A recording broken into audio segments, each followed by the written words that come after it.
think this one here day kuan kanang mga half pound natin ini half pound so only 1 pound is so 1 pound like about half kilo no sweet potato yes Japanese we're gonna wash it ang assistant nag-unsang assistant kanang we're gonna wash it Gonna wash in it. Tagalog is washi wasi-wasi sila.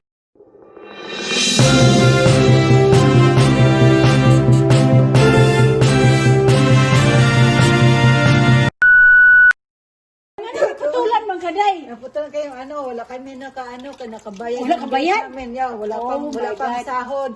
Next week pang sahod namin. Pasensya ha. O pag ang tubig na mo katugod pariha nato day Pariha. Pariha natin. Pasensya guys ha. then we Kung gonna gusto mag-donate guys. wala may kuwan Kahit $1, okay lang po guys ha. Isip lang sa direct sa direct deposit o what's your bank account sa bag account www1234 o direct to my aunt account. Direct guys. to the toilet. ay the toilet tama day A few moments later.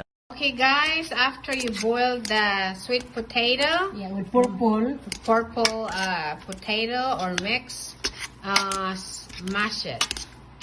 Just like making mashed potato mashed potato. See? Very Turned pretty. really good. Mix 96 wow smells so good already day Oh wow. Look at that. Very colorful.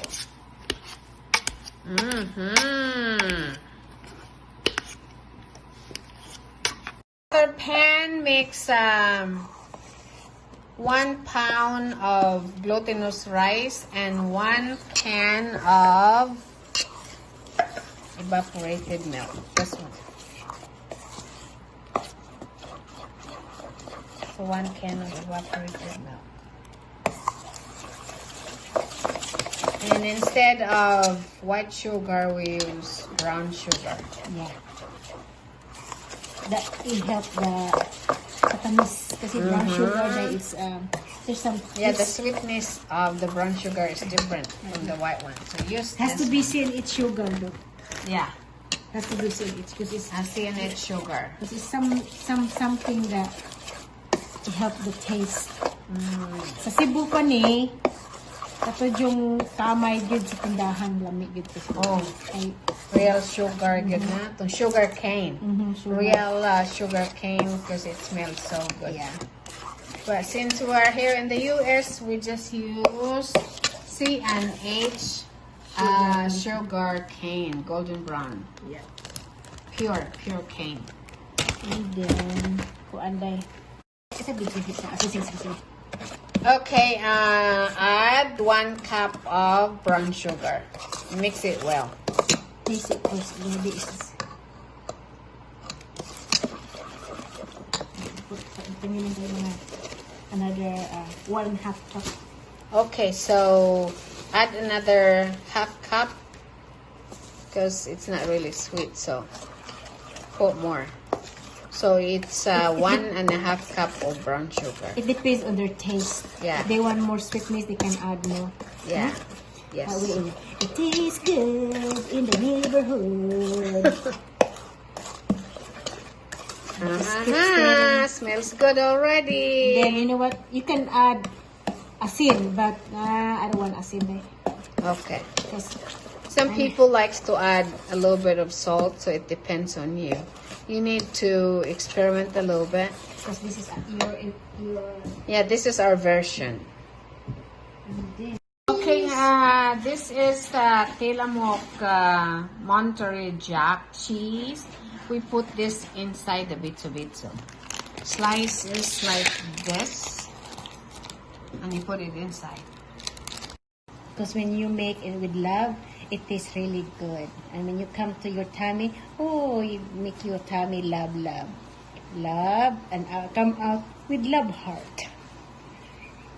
Ha ha ha! Roll, roll, roll. Love heart.